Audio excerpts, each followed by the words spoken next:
আমরা আশা করি ইনশাআল্লাহ আল্লাহর রহমতে নির্বাচনে ধানের শীষে জয়ের আশাই করি।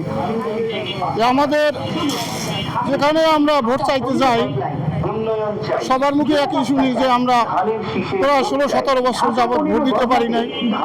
এবার ইনশাআল্লাহ এই সরকারের মাধ্যমে সুষ্ঠু নির্বাচন হবে। আমরা সকালে ভোট কেন্দ্রে যাব, ইনশাআল্লাহ ভোট দেব। তো আমাদের চাওয়া আমরা ধানের শীষের জন্য ভোট চাই বলে আমরা বলি যে আমাদের এই 15 নম্বর ওয়ার্ডে 15 নম্বর আসনে যে আমাদের ক্যান্ডিডেট দাঁড়াইছেন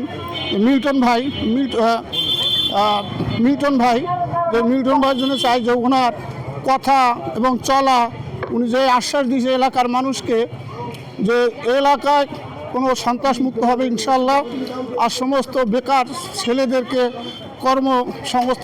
কর্মসংস্থার আশ্বাস দিয়েছে, আর গ্যাস এবং পানি এইসব বিষয় নিয়ে অনেক কথা বলছে। এবং ওনার কর্মীর ভিতরে যদি কেউ উচ্ছৃঙ্খলা করে বলে উচ্ছৃঙ্খলা ওই কর্মীকেও উনি ইনশাআল্লাহ আল্লাহ রহমতে যাতে ভালো হয় ওই প্রচেষ্টাই তিনি চালাইতেছেন। এই সকলে ওনার কথার উপরে বিশেষ করে এবং উনি এই এলাকা দিয়ে গণসংযোগ করে গেছে। আর গণসংযোগ করার সময় দালান থেকে ফ্ল্যাট থেকে জানালা দিয়েও মহিলারা তাকে শুভেচ্ছা জানাইছে এবং ঘরের ভিতর থেকে মহিলারা হাত বাইর করে ওনার সাথে মোসাফা করছে। বেগম খালেদা জিয়া তার জীবনের সে আপোষের নেত্রী এবং উনি কোথাও কোনো কিছুতে সে আপোষ করে নাই এবং সে আপোষ না করার কারণে সে দীর্ঘদিন জীবনে জেলও খেটেছেন এবং তার একটি আদরের সন্তান আরাফাত রহমান কোকো উনি জীবন দিয়েছেন, তারপরও উনি আপোষ হননি এই দেশ ও জাতির জন্য। আমার ম্যাডাম বেগম খালেদা জিয়া তার সবচেয়ে বড় ইচ্ছে ছিল এই দেশ এবং মাটি এবং মানুষ, এটা তারই ঠিকানা এবং তারা ভালো থাকবেন, সুন্দর থাকবেন, সেটা তার সবচেয়ে ইচ্ছা তার ছিল। আর সেই ইচ্ছার উপরেই আমি ব্যক্তিগত মহিন বাংলাদেশ জাতীয়তাবাদী দল মূলত করি।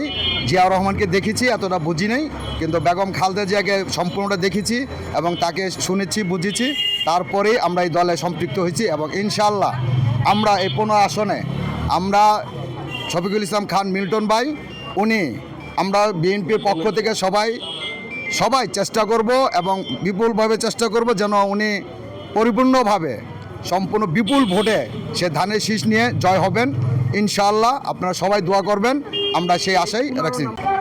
ইনশাআল্লাহ আমরা আশা করি যে সুস্থ নির্বাচন হবে এবং মিল্টন ভাই বিপুল ভোটে পাশ করবে। ধানের শীষের প্রতীক নিয়ে মিল্টন ভাই আসছে, মিল্টন ভাই বিপুল ভোটে পাশ করবে এবং সুস্থ নির্বাচন হবে, এইটাই আমরা আশা করি ইনশাআল্লাহ। 17 বছর ভোট দিতে পারি নাই, আমরা খুব কষ্টে ছিলাম, মা বোনদের নিয়ে ভালো থাকতে পারি নাই। এখন আমরা সুস্থ নির্বাচন চাই, ভালো আর ছেলে মেয়েকে নিয়ে যে ভালো করে থাকতে পারি। আর মিল্টন ভাই ভালো মানুষ, ওনারে ভোট দিয়ে জয়যুক্ত করুক। আমাদের প্রত্যাশা, আমরা দীর্ঘ 15, 18, 16, 17 বছর ধরে আমরা খুব দুর্ভোগে ছিলাম। এই আওয়ামী লীগ সরকার আমাদেরকে বহুত লঞ্চনা যন্ত্রণা দিয়েছে।